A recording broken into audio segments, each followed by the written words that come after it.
3 years. Let's say Three three years, years. let's just say 3 years. Na hindi pa kayo Yes. nakikita, di ba? Yes, but lagi naman kaming on video call. Mm-mm. So when is your plan Even, to meet? ay, mag-uuwi na sana ako last 2 years ko dito. Kaya Mm-mm. lang, Is your story. This is your love. This is your cry. Your pack full of story.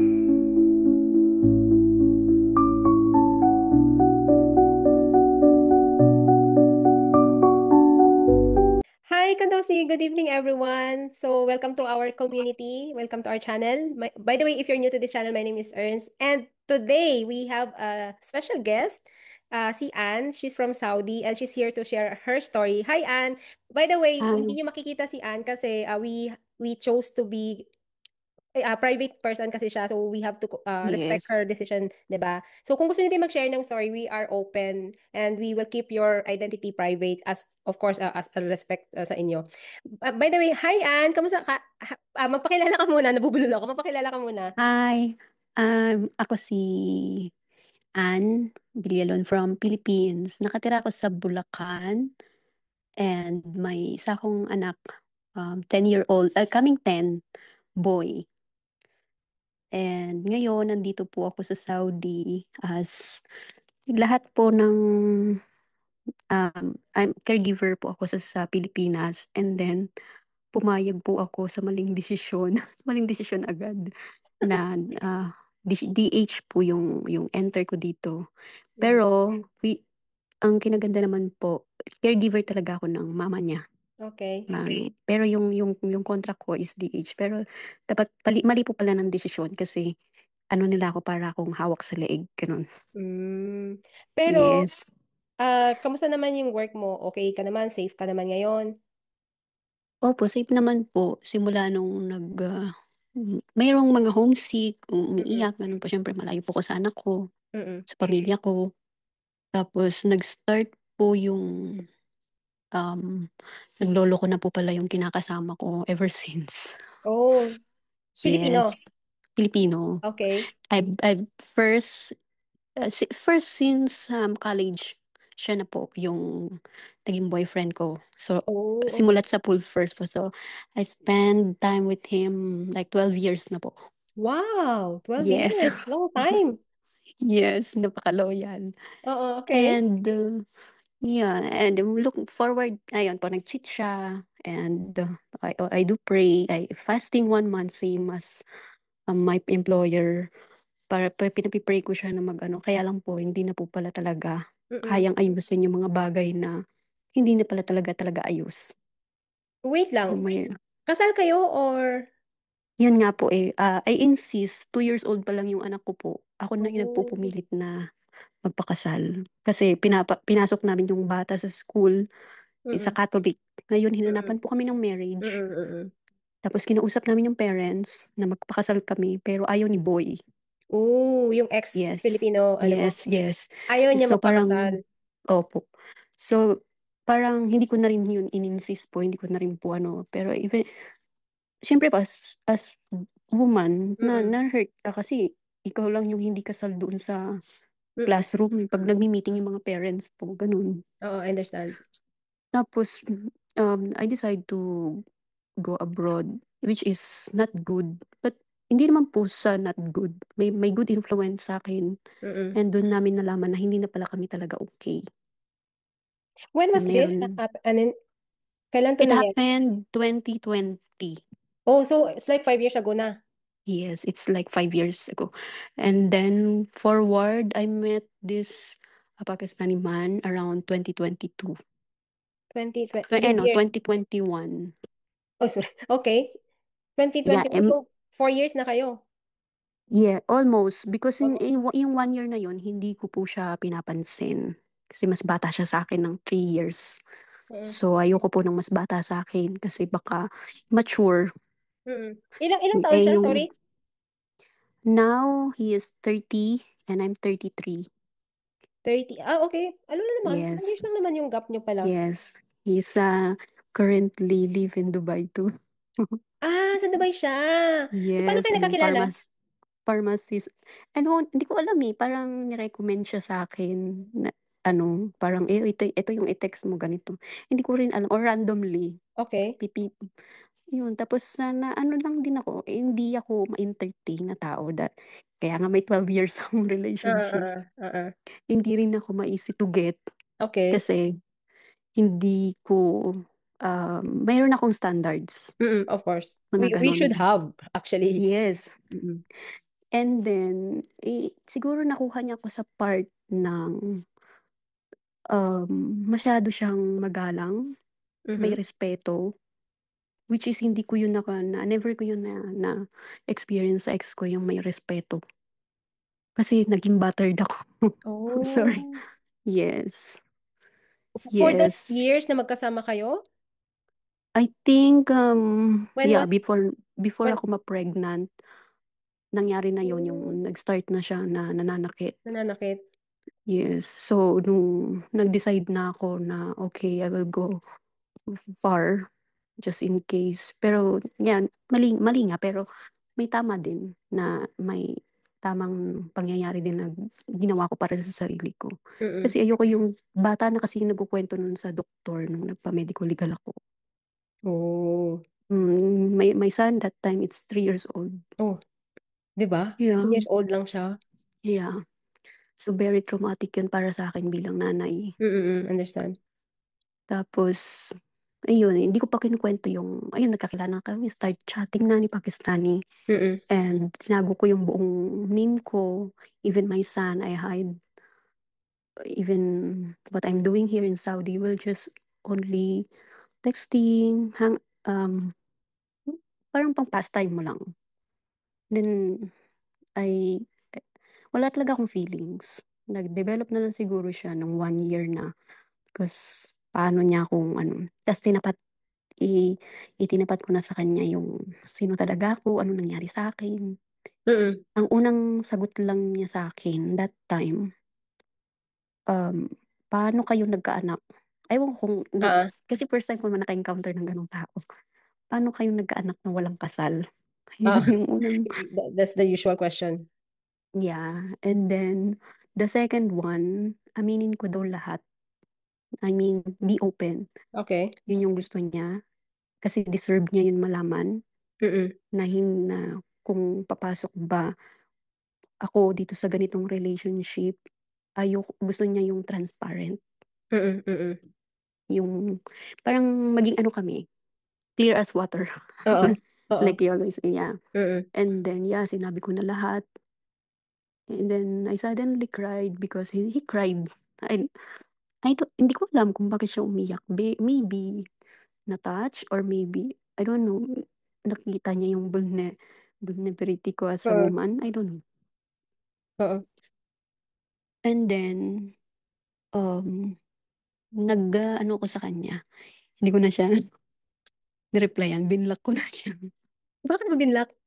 Kasi parang pakiramdam ko, napahiya ako yung parang nagkwento ka, may shinare ka. Ah, okay. Parang ayoko na may maawa sa akin, parang ganun. Parang ayaw mo may ayaw mo mag self-pity kasi, Oo, ayoko nang ilalove mo lang ako kasi nakita mo yung kahinaan ko. okay. Yun, binlock ko siya and then tumawag siya sa bot team. Humanap siya ng mga way kung paano niya Mm, ma makukuha yung loob ko ayun hanggang sa 2 months, 3 months, nagka-COVID ako dito kasi may patient have COVID too. mm. And then, yeah, nagkulong kami and then he started to show me to her parents. I mean, mother first. Okay. That's Yes, one brave move. yes. Sinabi rin niya napaka-brave ko as woman, paano ko lahat na nalalagpasan yung mga ganun. Pero hindi ako nagpapakita ng gusto ko siya or pakita ng parang, kasi Inter matanda, parang interest. masyado na akong matanda para bumalik sa pagka-high school, kilig.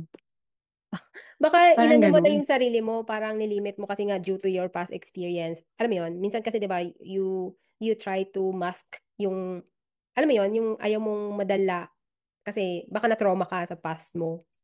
Oo, baka gano'n nga. Ap di i yeah, naki-say hi ako sa mother kahit na tapos yung gaya ng napapanood ko sa'yo, yes, pinakilala ko sa mother, but sa father not yet. But he asked his parents Mm. to, "What if I married some other nationalities? Is it okay?" And then, yeah, the parents told that as long as you love each other and with respect. And that's good, ah. Yes.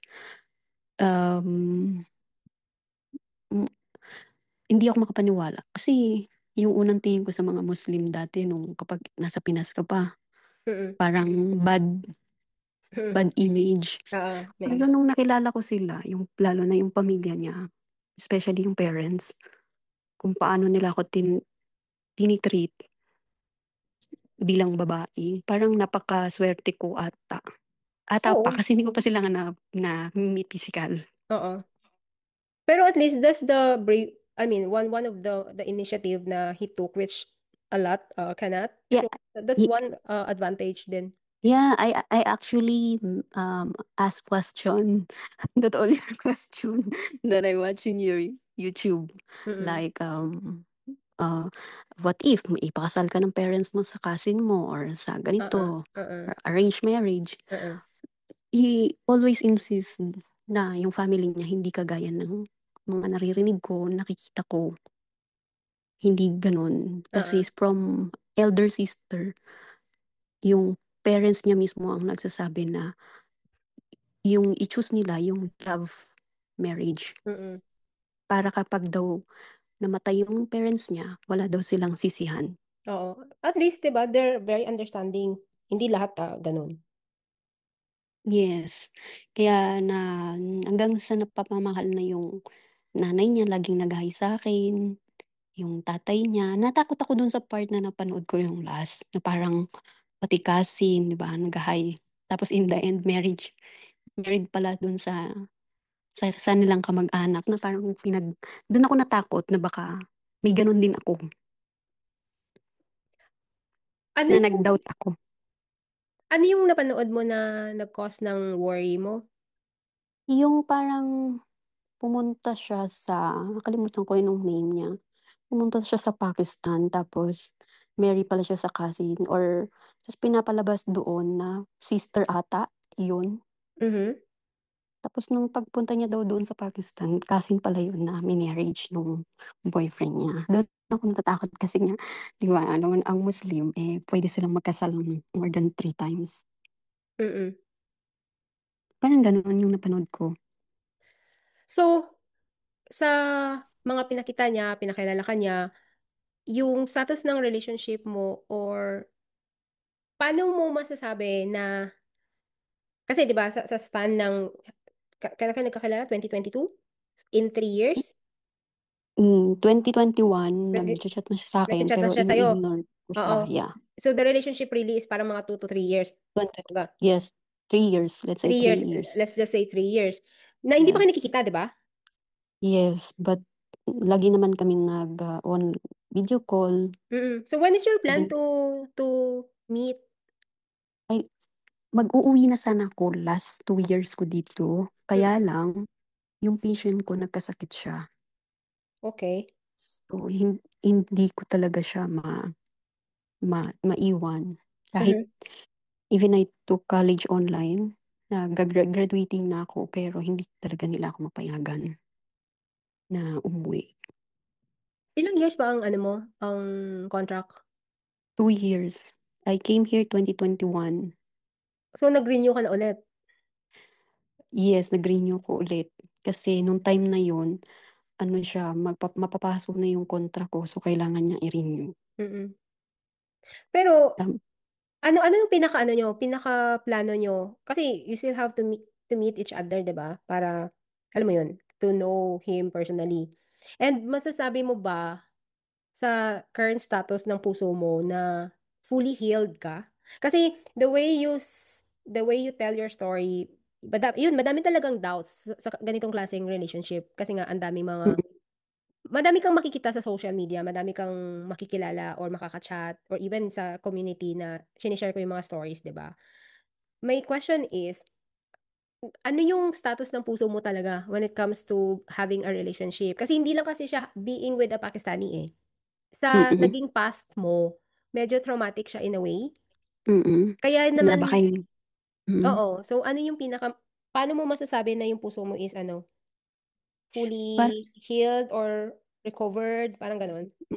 para sa'kin siguro, parang yung iniisip ng iba, malayo pa ako kaya parang hindi pa ako healed or Mm-mm. hindi ko pa kasi di-disclose yung past kasi nga meron kaming anak.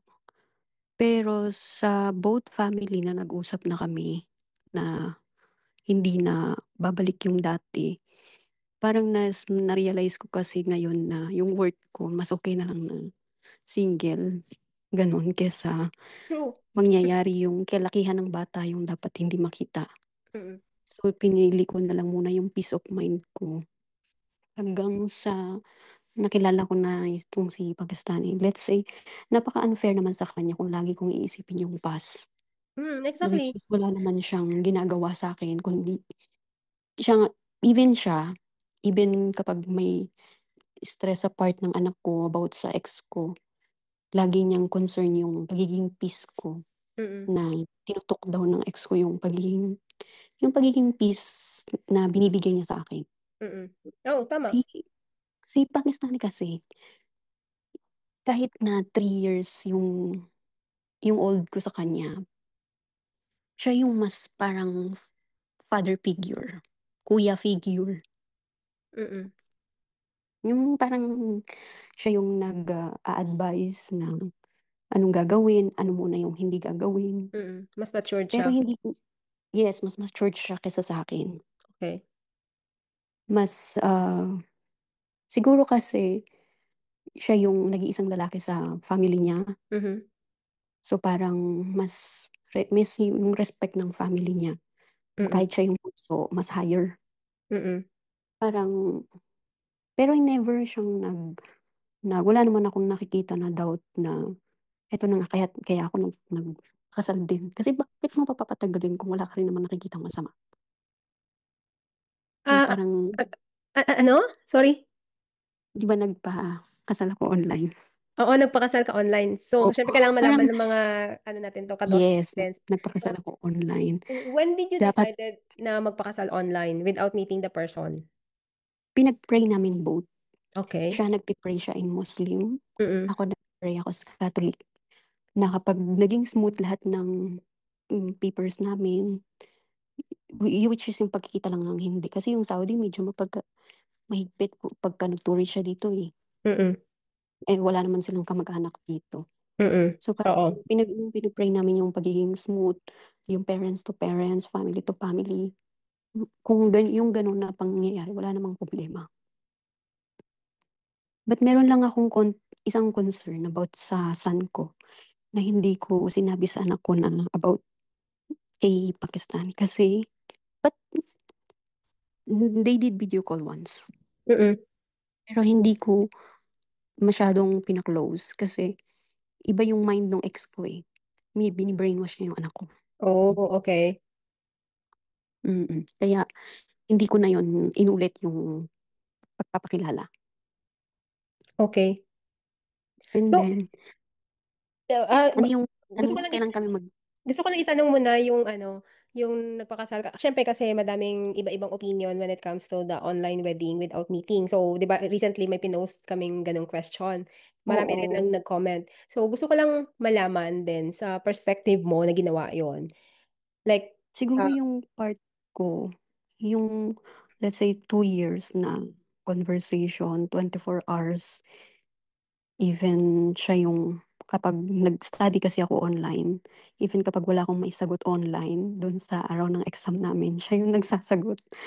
Yung mga maliliit na bagay, napaka-detailed niya. mm-mm, Yung mga maliliit na bagay, binibigyang halaga. Even yung mga maliliit na bagay, importante para sa kanya. mm-mm, Kahit yung parang natatandaan niya kung saan ako masaya, Oo, oo, kung ano oo. masaya sa'kin.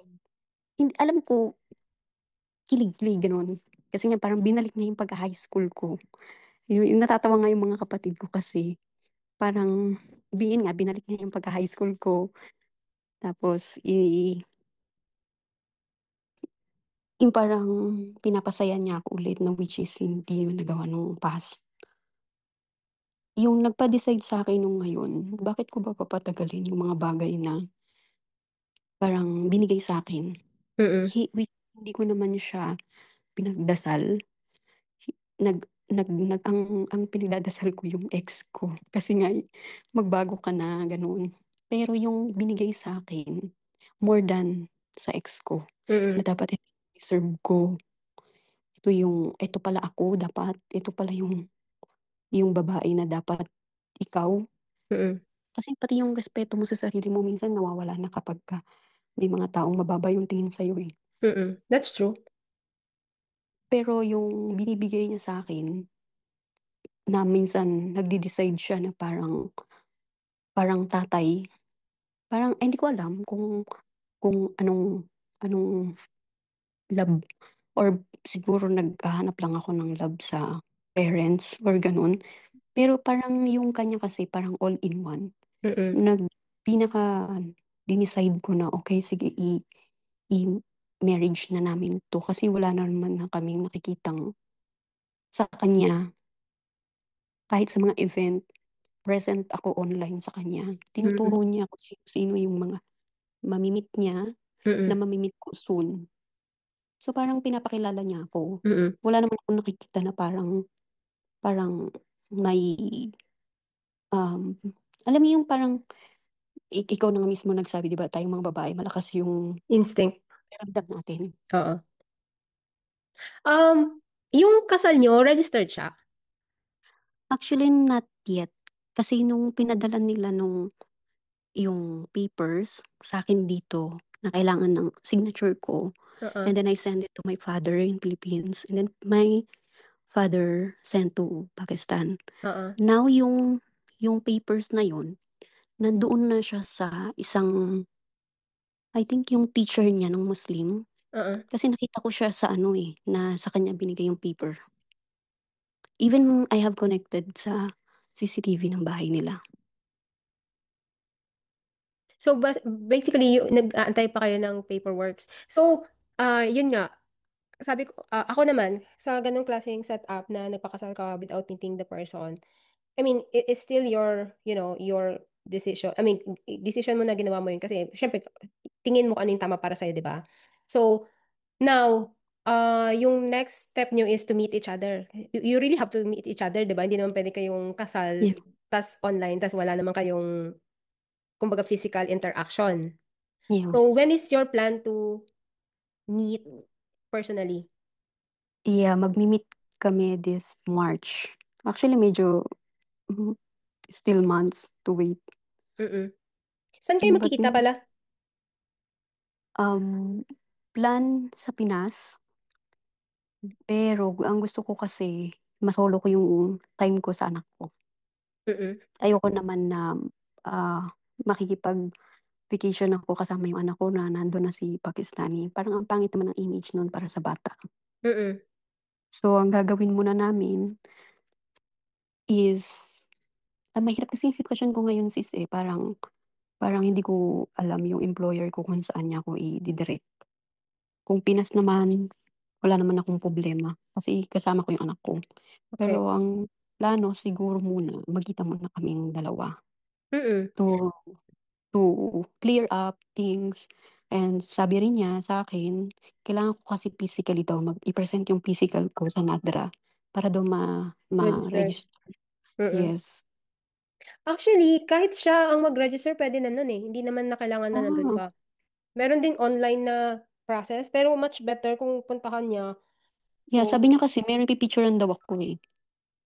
ang alam ko pwede eh. Kasi may iba na nakakapag-report ng marriage nila eh.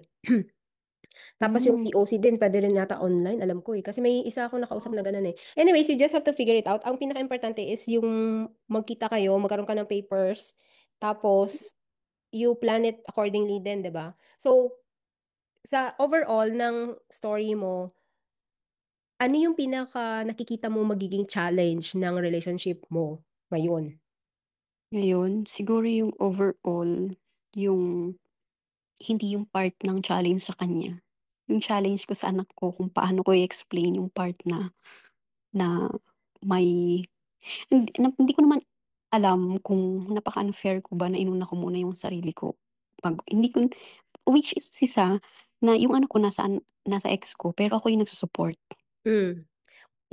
Ilang taon na ulit yung anak ko, sorry? Magti-10. Magte-10. So, paano ba yung relationship niyo ng anak mo? Like, how do you talk? Like, every day, nag-usap ba kayo? Yeah, every day nag-usap kami lahat ng conversation, And kamusta paano siya siya sa sa'yo? school. Yeah, okay yung relasyon namin. Happy din yung parents nung ex ko kung paano yung interaction namin as son And and parent. paano yung sinabi niya with regards to having ibang karelasyon na? Yung first time na nag-video call kami with my Pakistani, yeah, he's happy, but ayoko masyadong i-close kasi nung time na yun, may sinabi yung ex ko in behind ng back doon sa camera ng anak ko. Mm. So, ini-stop ko yun nung narinig ko yun kasi ayokong ma-brainwash siya na pinapasok sa utak ng anak ko na nandito si Pakistani sa tabi ko, which is never pa nga kami nagkikita. Okay. I stay, naging tahimik ako, walang narinig, ni post ko, wala, para lang maging, ako yung mismong mag-explain doon sa bata. Siguro yun ang pinaka-challenge. Pero hindi ko kasi alam paano ko isasaksak sa utak ng anak ko yung part ng mas mabait yung itong si Guy kesa dun sa tatay mo. I think Which you is don't daddy have niya to. yun. Yeah. I think you just have to explain to him na, yun nga, yung relationship niya sa dad niya, it didn't work out and it's best and healthy for the three of you na si dad niya is, and ikaw is magkahiwalay na you have to move forward. Kasi daddy niya pa rin yun at the end of the day. Hindi mo Yes, yes. pwedeng i-praise ang bago mong I-brainwash. partner Mm. compared sa daddy niya. Kasi daddy niya yun, tapos magkasama sila. So I think you just have to be like, yun nga, maging ano ka lang na explain. Kasi sa age niya, most likely, maintindihan niya din naman yan eh. When it comes naman sa Mm. having a partner, wag mong isipin na selfishness na inuna mo sarili mo kahit may anak ka. Kasi minsan, feeling ko, okay, sige, hindi pa ako nanay. But I do believe na if you're not buo, kung hindi ka buo as a person, you wouldn't be able to give that much love sa mga tao na sa paligid mo kung ikaw mismo buo. And if you're just trying to be the person na according sa mga tingin ng ibang tao or nakapaligid sa'yo na dapat ganito ka, dapat buo kayo as family, if if it's not healthy, why would you stay? And unang-una, yung guy na yun ayaw magpakasal sa'yo, yung ex mo, di ba? So, why would you Yes. still insist or why would they still, push you na maging together para lang for the sake of your child? Parang, yun nga, may physical abuse na rin eh, di ba? So, you have to remove that Mm. guilt feeling sa'yo, sa sarili mo na inuuna mo sarili mo dahil nakikipagrelasyon ka. No, I don't think so. Even our kadosi will agree, most likely they will agree na at some point, yung naranasan mo sa past mo is, unang-una, ayaw niyo magpakasal. So, why would you still in the relationship? Why would you still be in the relationship kung alam mo naman na walang commitment, di ba? Oo, given na yung anak Mm. na yon. Pero kung Mm. wala namang patutunguhan, in a sense, you have all the freedom to choose the life kahit may anak ka. Yeah. Yun yung Mm. perspective ko. I don't know what our kadosti will advise you, pero ano yung isang, or ano yung mga gusto mong hingin na advice sa ating community na sa tingin mo, alam mo yun, yung gusto mo lang maliwanagan sa nagpapagulo sa isip mo sa ngayon. Kasi yun yung advice ko sa'yo, for me. May Mm. iba din naman na magsasabi sa'yo ng ibang perspective. So, yun yung open tayo. Kaya kung gusto mong itanong yung mga bagay-bagay sa during this discussion natin, you can feel, you're free to do so, sis. Siguro yung ano, kasi wala akong masabi kay Pakistani guy. Napaka down to earth. Even sa parents niya, sobrang napaka-caring. Sa akin, napakalayo ko, pero nafe-feel ko yung presence niya sa Mm. lahat ng bagay kahit gaano siya ka-busy. Pero nag-update siya, which is, yung mga ginagawa ni Pakistani, never ko na-experience yun kay 12 years. Mm. I don't know bakit tumagal ako dun ng 12 years. May gano'n talaga?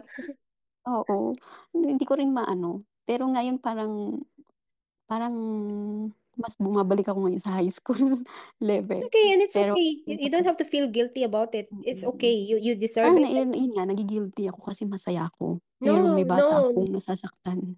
No, no. You don't have to think about that kasi minsan yun din yung isang ano 'di ba, parang kaakibat ng pagiging parent.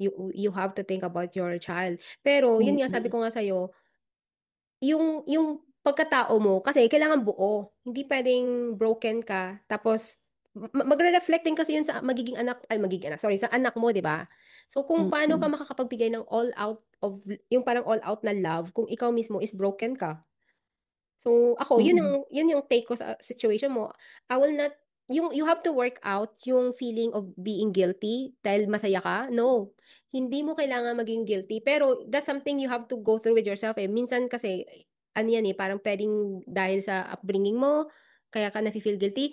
At kung bakit mo tolerate yung ganong abuse sa past relationship mo, sometimes it boils down sa upbringing mo talaga kung paano ang mm. naging setup ng family mo before. By the way, sis Ann, nag-convert ka ba nung nagpakasal ka? Hindi, parang Yes, hindi kasi sis. natin na-tackle kanina, so gusto ko lang Ye i-clarify. yes, I converted, at time of my nikah. Hindi namin yun pinlano, but nandun na siya. Mm-mm. Hindi yun by force. Siyempre inas din naman ako, nag-spend ng time kung paano yung mga gagawin, yung mga sasabihin ko ng time. And willing naman ako, hindi dahil tinatalikuran ko yung dati kong relihiyon. Willing ako kasi wala rin naman ako nakikita na mali. Pero ang alam ko And kasi, dapat inaaral mo daw yun eh, bago ka yes, magko-convert. May ano ka pa nun. Alam ko nga yung iba, parang may aral sila, tapos parang may certificate or something like that na nag-graduate ka na. oo, oo sis, ako pa nga mismo yung nagsabi sa kanya before kami magnika, nung nagpe-pray pa lang kami na Uh-uh. kung yung mga bagay na yun, itutuloy namin yung nika online. Ako pa nga yung nag-insist na kumuha ako online class.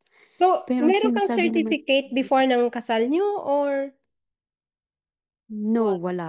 Kasi Paano nila? Okay, sorry. hindi ako nakaaral. Hindi, gusto ko lang Tinuruan ako ni, i-clarify. Wait lang, gusto ko lang i-clarify. Kasi ang okay, pagkakaintindi ko is, yun nga, di ba, wala naman talagang forced conversion. mm-mm, Pero kung mm-mm. wala kang ganong mga certificate, paano ka nila kinonvert at the time ng marriage or ng ceremony? Yun yung Hindi ko medyo alam eh. confusing kasi parang as much as possible, we're trying to be clear sa ganitong situation, 'di ba? Kasi they say na kapag magko-convert ka, it should be within your Will. capacity or will. Hindi siya pwedeng Mm-mm, dahil mag-asawa ka ng isang Pakistani or dahil mag-asawa ka ng isang Pakistani Muslim. So, as much as possible, mm. we're trying to make this information as clear as based sa experience. So, I was surprised na kinonvert ka nila without those uh, due process ba na tinatawag? Hindi ko alam. So, yung mga mas knowledgeable na mga Muslim nating kadosti, please enlighten us kasi ayaw Yeah, namin mag-share ng any information na hindi kami sure pareho. Kasi ako, nung nagpakasal ako, hindi yeah. talaga ako converted. And it was Mm, clear, tinanong ako ng nag-officiate na sa mosque. Online din kami, magkasama kami sa Pakistan, ang asawa ko. Pero yung taga Pilipinas na mosque ang nag-officiate sa amin. Tapos, tinanong niya oh, ako kung magko-convert daw ba ako. Sabi ko, no. Tapos, yun, nag-proceed kami dun sa ceremony. So, yun yung sa mm, akin. Kasi nga, ina-allow naman talaga mm, siya. Pero sa mm. inyo, I think we have to ask to ask our community how does it Hin work sa ganong klase mm. ng conversion. So for you, dahil it happened na wala na tayong magagawa. So sa mga ano na lang, sa susunod na gusto magpa-convert, what are the process? So ayun, Yeah, balik tayo hindi sa ko rin story mo. alam. Hindi rin ako Mm. knowledgeable na may ano pala, may kailangan certificate na i-present bago kayo ikasal. Yun din yung alam ko when it comes to conversion, pero hindi ko talaga alam kung possible ba siya. We don't know. Anyways, we just move forward. So kasal ka, Mm, kinasal ka. Ngayon, mm. ano yung pinaka question mo sa ating community na we can share or you can ask them now para magkaroon din sila ng advices sa story mo when we publish this? Ano, advice? Siguro yung pinaka-advice ko, hindi yung about sa, um, ano na lang siguro, hindi siguro advice. Yeah, advice. Parang, Hindi, may, um, may, may gusto ka bang itanong sa mga kadosti sa community or you want to just advise? Ano mo? May gusto kang itanong or wala naman? siguro yung itanong ko na lang yung part na ma, makaka, just in case lang, pero hindi Mhm. naman plan. In case lang na makapunta kami ng Pakistan, is it true ba yung sinasabi ng ni ni husband ko now na yung yung init doon is grabe sa Pinas, and hindi ko ba daw yun ma ma I mean, sabagay mas mainit naman dito sa Saudi, di ba? Kesa ata doon. Parang mas mainit naman yata dito. Ang babaw Kasi ng tanong mo, sis, ah. Joke lang. ay, ganun ba? I mean, Paano ba? Hindi, hindi, siguro yung about na lang doon sa... yung concern mo, hindi siya talaga, hindi siya malaking issue when Kasi it parang comes to, nakaka-idea naman ako sa mga mm-mm. na na-interview mo, na Oo. story mo, Hindi sa mainit sa YouTube mo. Pakistan. Ako, for me, hindi mainit sa Pakistan. Kasi nung August, pumunta ako doon, mas iba yung init sa Middle East kaysa sa Pakistan. So, kasi maraming puno. Depende na lang siguro kung saan ka mapupunta doon. Pero, I don't think it would be an issue sa'yo, ah. Kung in case Mm. maglilipat ka doon. Yung life daw, yung lifestyle, yun din yung concern ni husband. Maybe Mm-mm. hindi ko daw makakaya yung paano yung mabuhay doon sa Pakistan. Siguro yun na lang din yung i-ask natin kung para mag-share din sila. Ano ba Kasi yung, parang, hindi kasi namin alam kung ano yung ano mo, ano yung plano nyo talaga. So, medyo vague then ano ba talaga yung ah, gusto mo? oo. Kumbaga, ano ba Mm-mm. yung plano nyo? Ano yung gusto nyo? Magkita ba kayo saan? Sa Pakistan? Or magsistay ba kayo sa Pakistan? So, Magkita please, kami please sa be Pakistan. Please be specific sa ano muna siguro, sa gusto nyo. Tapos, doon ka mag-arrive sa mga, siguro ano yung doubts mo, kung may doubts ka ba. Oo. Para at least kahit papano, kung yung mga nakakapanood nito is taga-Pakistan, na mga Filipina, they can share with you kung paano sila nagsimula, or paano ba sila lumipat, paano sila nag-decide. Yung mga ganong scenario na would help you to decide accordingly. Gusto mo bang magstay sa Pakistan?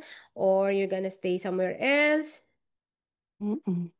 Ano, pag balik kasi namin mag-ceremony Mm-mm. daw, sabi ng parents niya kasi kailangan daw yun. Okay. May, parang wala naman ako. Sa akin okay lang, hindi naman importante sa akin yung kailangan lahat ng alam ng tao na kasal ka. It doesn't matter. Actually, kung ako Mm. sa'yo, kung mag-a-advise ako sa'yo ngayon, I would advise you to meet the guy first. First and for most. Kasi, Mm. don't, kasi di ba, based sa story mo, 12 years, you've been in that kind of relationship na inalaw mo yung self mo na nasa 12 years. Mm. Ayokong dumating ka sa point na inalaw mo ulit yung self mo with this kind of setup, nagpakasal ka na hindi mo pa siya nakikita at tumagal ka ng ilang taon. Ayokong dumating ka sa 6 years na ganun pa rin yung setup nyo. You're wasting too much of your time. Oo, nandun na Mm. tayo na masaya ka, mabait si guy. Pero what is the point of having that kind of relationship, married pa, na hindi kayo Yeah. magkasama? 'Di ba? Mm. At least get to know the person in person. Kasi it's Yeah. different. when you're with the person in reality kaysa sa online. Mm. We don't romanticize yung online relationship na hanggang online relationship lang ha. As much as Mm. possible, prioritize yung mag-meet up kayo. Yun yung pinaka una mong gagawin first. Kasi nag-decide ka na magpakasal eh. I mean, sabi mo Mm. nga, nag-decide ka magpakasal kasi nakikita mo okay naman siya. So what's the point na Mm. patagalin mo pa? Pero kung Mm. patatagalin mo yung online relationship nyo pa rin na without meeting, it's like you're wasting too much time. At hindi ka naman na bumabata. 'Di ba? Siguro. Yes. Mm. So, feeling ko yun ang pinakauna mong gagawin is mag-meet muna kayo. Yun yung Mm. una nyong i-prioritize. After ng paperworks mo, it would be easier for you kahit nasa Pilipinas ka galing. So, yun. Mm. And then, Ah, nag-decide na kasi kayo. parang okay, sis. Oh, nag-decide na kayo Kahit hindi ba magkita yun register sa ano? Sa sa PCSO? Ay, PCSO. sa Sa, PSA. Hindi, sa i-report nyo na lang PCSO. yung marriage nyo. Kung ano, may paperworks ka na, pwede mo na yun i-report sa embassy ng dyan sa Saudi. So, ganun yung magiging process nun. Once na meron na kayong marriage contract from Pakistan sa NADRA, mag-report ka ng Mm. marriage mo dyan sa Saudi. Then, after nyo Mm. mag-meet up, 'di ba, nagkita na kayo, then Mm. pag-usapan nyo kung saan kayo magsisettle. Kumaga step by step. Hindi pwede kasi, ano Mm. ka kasi, parang mix up yung mind mo ngayon. Hindi ko nga alam kung, Mm. ano ba, kung, ano ba talaga yung gusto mong gawin. Medyo, Mm. wala kang proper path kung saan ka ba talaga. Parang you go with the flow. Yun yung nakikita ko Mm. sa'yo. Pero hindi, pwede namang mali ako, di ba? So ako, I would advise you na mag-meet mo na kayo. Kasi syempre, asawa mo naman na Mm. siya. Process or finish the paperworks. Then, yun Mm. na, pag-usapan nyo kung saan kayo magsisettle together. Kung sa Saudi, Mm. sa Dubai, or sa Pakistan, or sa Philippines. Tapos, tsaka mo Mm. alamin kung ano ba yung magiging direction nyo after that. Or napag-usapan nyo ba kung saan kayo magsisettle? Yung problema kasi sis is yung employer ko. Ah, Example, nung January pa ako nagpaalam na uuwi ako this June kasi may graduation ako na atinan. mm, Kasi nung nag-aral ako ng 3 years online, mm. hindi nila ako pinayagan. So, yung pag-urong-urong ko, that's why me and Pakistani na hindi pa kami nagkikita is because of my employer. Oo, nandun na tayo. May mga external factors naman, kahit naman kami ng asawa ko, kaya Yes. kami LDR pa, di ba? But you have to have a final, hindi final eh, ano ba tawag nito? You have to make a decision, di ba? Yeah. You cannot just Mm-mm. rely from your employer. Paano kung hindi kanya pinayagan ng 6 years? So, 6 years kayo hindi magkikita. Mm-mm. Ano mo ba? Yun. Nasusundan mo ba yung point of Oo. view ko? Kasi, at the end of the day, we have to choose which is our priority. Which, syempre, work. Mm-mm. Priority mo yan. Pero kasi Mm-mm. pumasok ka kasi, alam mo yon. So, Mm-mm. parang it's a Mm-mm. matter of, ano ba? Ano ba yung kailangan mo Oo, i-prioritize may ngayon? may may pagkikita naman kasi siyempre ayoko rin naman umasa yung side niya, Mm-mm. especially yung mga involved na ngayon, hindi lang siya. Mm-mm. Nandiyan na din yung parents, yung sisters Mm-mm. na magkikita. Mm-mm. So, Kaya this time, mm-mm. sure na yun pero yun nga magkikita kami sa Pakistani and then sa Pakistan. And then siya yung mauuna doon kasi Mm-mm. siya yung mas, ang balak sana is Dubai. Pero since mas mataas daw yung cost of living, medyo practical kasi siya eh. Mm-mm. Kung dyan daw sa Dubai, mataas yung cost of living, mas yung why not yung money na ano namin is i-spend na lang namin sa ceremony. Okay. And then, together na rin with meet sa family. And then, from Pakistan, gusto niya yun ma-meet yung family ko face to face. Mm-mm. So, maybe mauuna muna ako ng weeks bago siya dumating doon para may time muna ako sa anak ko bago siya pumasok sa picture. Parang Mm-mm. ganun. Okay yan kasi may Mm, plano kayo, pero you have to mm, make it happen and magkaroon kayo ng timeline. So, I think you take it one step at a time kasi syempre kakakasal nyo lang or I mean, mm, yung ganung scenario nyo. So, parang don't mix up muna ng iba't ibang plano kasi minsan sa dami ng mm, plano hindi nangyayari.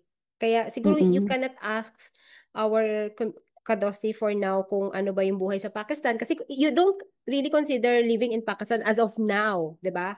Siguro yung paano mm, lang ang kultura nila which is based naman sa napanood mo naman yung ibang ibang klaseng mm, content about being in Pakistan. So, for mm. me, I think I would say na pinaka-priority mo is yun nga, to meet muna para makilala mo siya in person talaga. Yun lang yung ano ko sa ano mo, sa Mm. situation. Nai naiintindihan ko naman Mm-mm. din sa, advice So, I think and ano yung ma-advise mo sa ating mga kadosti with the same situation sa'yo?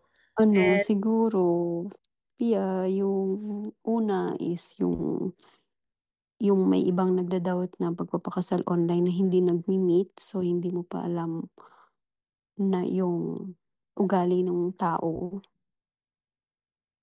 which is iba-iba yun nga, sa inyo yun na pananaw, eh. Pero mm, pinasok ko na 'to, nandito na ako, mm, ayun. And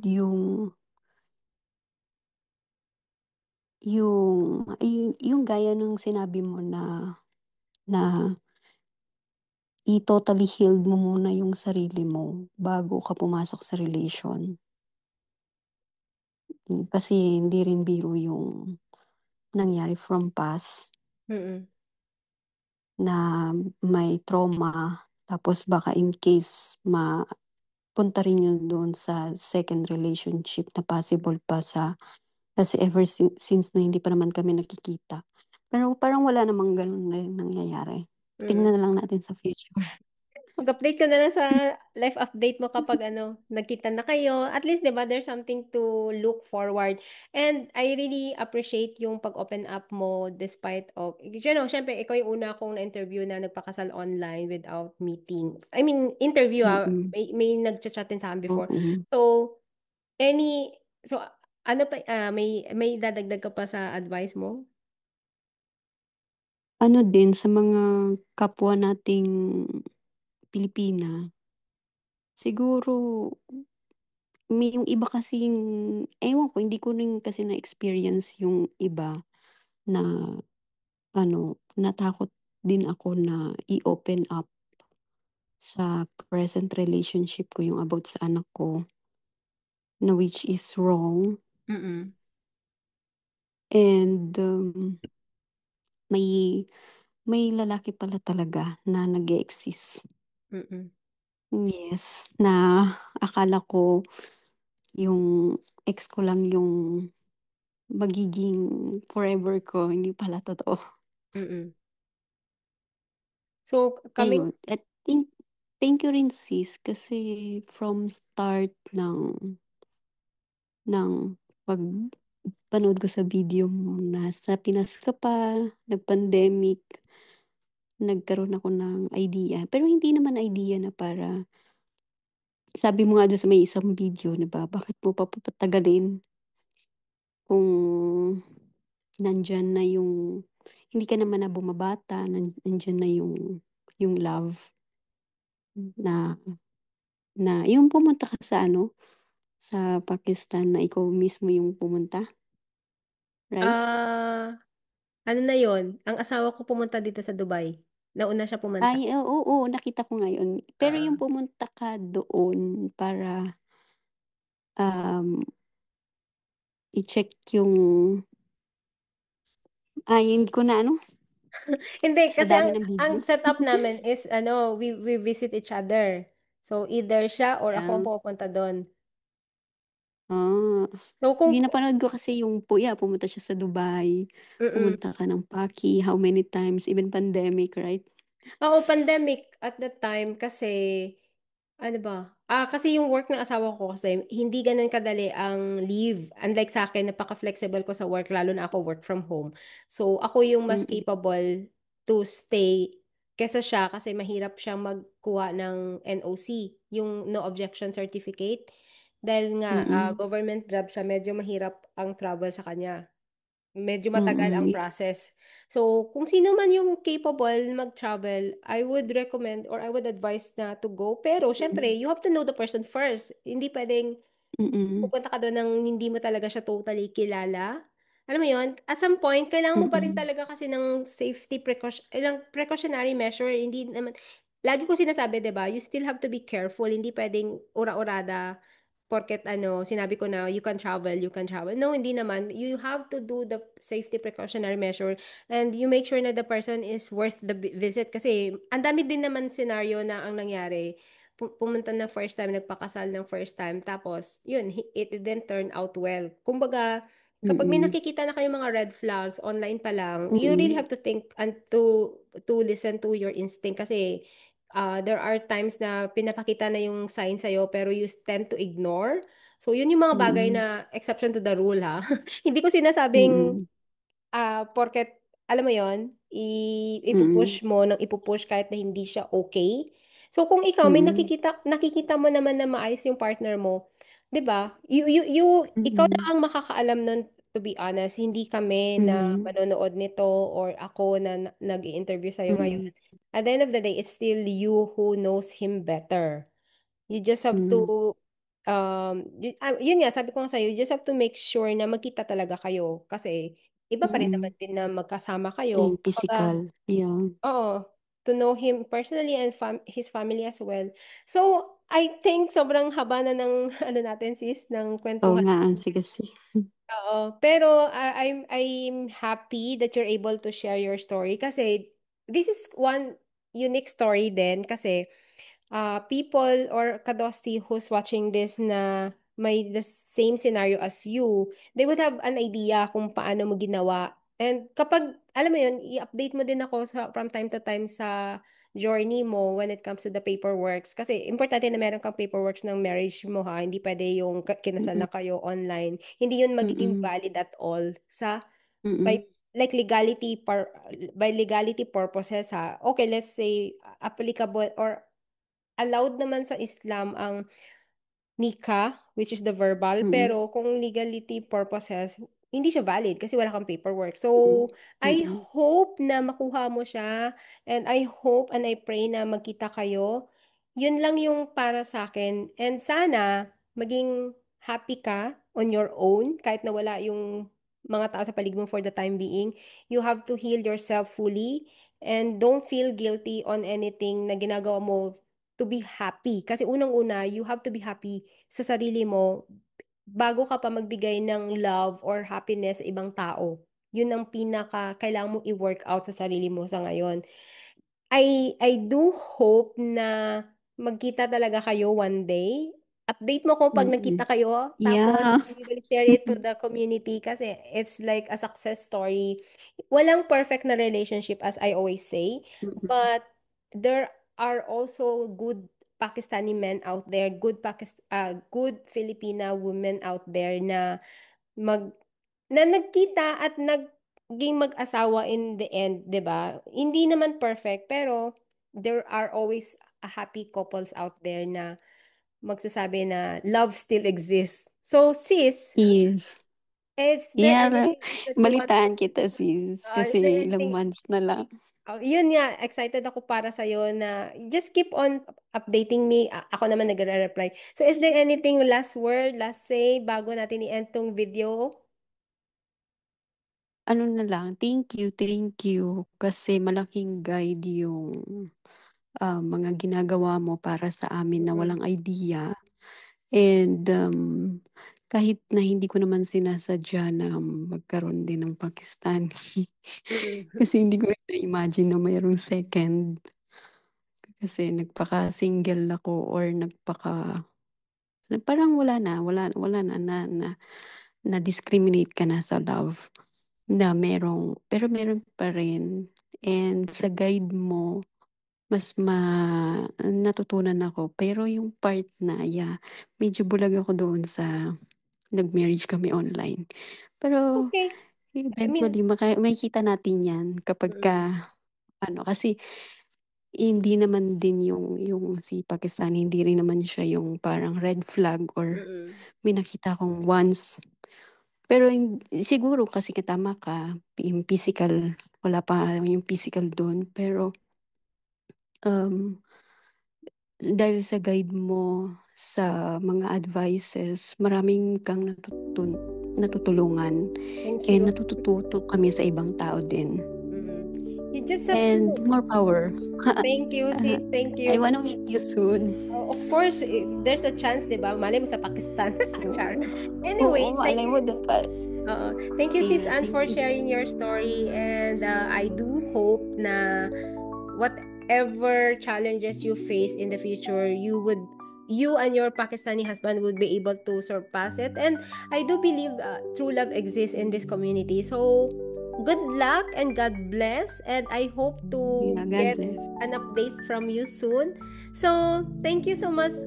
Thank you so much, Sis Anne, for sharing your story. And mga kadosti, for those of you who are watching this, if you want to share your story, feel free to send us a message on our Facebook account or send an email to pakfillovestories@gmail.com. I would be happy to share your story or interview you just like this with the interview with Sis Anne. Sa mga bago pa lang sa channel, by the way, my name is Ernst, and please share this video, especially sa mga makaka-relate. And I hope to see you on the next vlog. Please continue to support the community and please subscribe and like this video. Thank you, Sis Anne. Thank you po.